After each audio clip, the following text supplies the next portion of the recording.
ครอบครัวท่านางคูณอดสุดินยงสร้างรายรับ80ล้านกว่ากีบต่อปีจากกสิกรรมอินทรีย์ด้วยความดุมันขยันเพียรและการปรับตัวเข้ากับยุคสมัยแม่นกุญแจสำคัญสู่ความสำเร็จในความภาคภูมิใจของชาวกสิกรเมืองโลกน้ำทาการเกิดมีครอบครัวตัวแบบด้านกสิกรรมอินทรีย์ที่สามารถสร้างรายรับเข้าสู่ครอบครัวและยังเป็นการรักษาสิ่งแวดล้อมห่วงใยสุขภาพของผู้บริโภคไปพร้อมๆกันท่านางคูณอดสุดินยงอายุ38ปีประชาชนบ้านปุงตาแซงทงปุงเมืองโลกน้ำทาแม่นหนึ่งในชาวกสิกรหนุ่มที่ได้ตัดสินใจหันมายึดถืออาชีพกสิกรรมอินทรีย์อย่างจริงจังนับแต่ปี 2016 เป็นต้นมา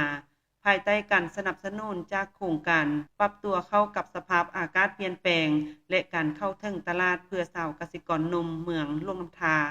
เพิ่นได้นำเอาความรู้ความสามารถและเทคนิคมาพัฒนาการปลูกฝัง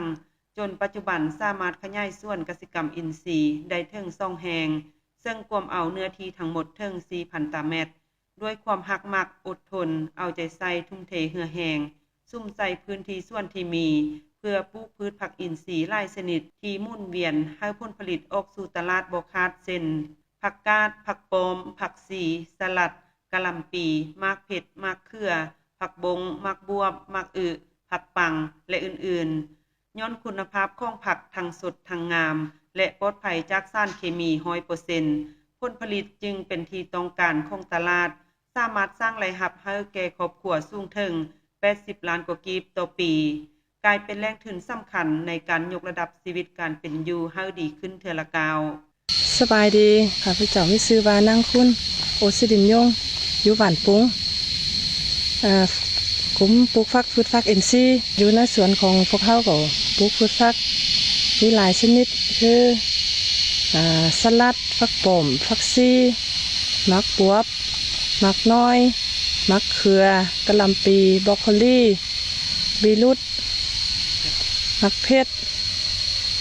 แล้วก็และอื่นๆรายรับของครอบครัวข้าพเจ้าก็เฉลี่ยปีหนึ่งได้80ล้านต่อปีแล้วก็ขอส่วนพ่อแม่พี่น้องชาวหลวงน้ำท่าไปบริโภคแล้วก็ไปส่งเสริมนอกจากที่ว่าไปวางขายอยู่ตลาดแล้วเนาะนอกจากนั้นก็มีแม่ค้าคนกลางมารับซื้ออยู่กับสวนเริ่มเข้าโครงการมากก็ชีวิตก็ดีขึ้นกว่าเก่าไปสูงดูทำดูเฮียนแล้วก็ได้ซื้อรถจักรบ่หาลูกไปโรงเรียนเรียนต้นหน้าก็จะขยายพื้นที่ประมาณ500 ตารางเมตรแล้วก็ปลูกไม้ไหมักเป็นมักกล้วยบ่มักส้มโอบ่มักม่วงบ่แล้วก็เลี้ยงเป็ดเลี้ยงไก่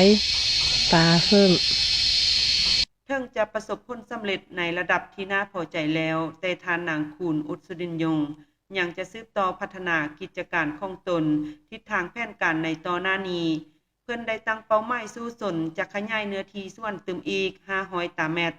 โดยจะหันมาซุ่มใส่การเฮ็ดกสิกรรมแบบผสมผสานในการปลูกไม้ให้มากและจะลงทุนสืบต่อการเลี้ยงสัตว์และเลี้ยงปลาตึมอีก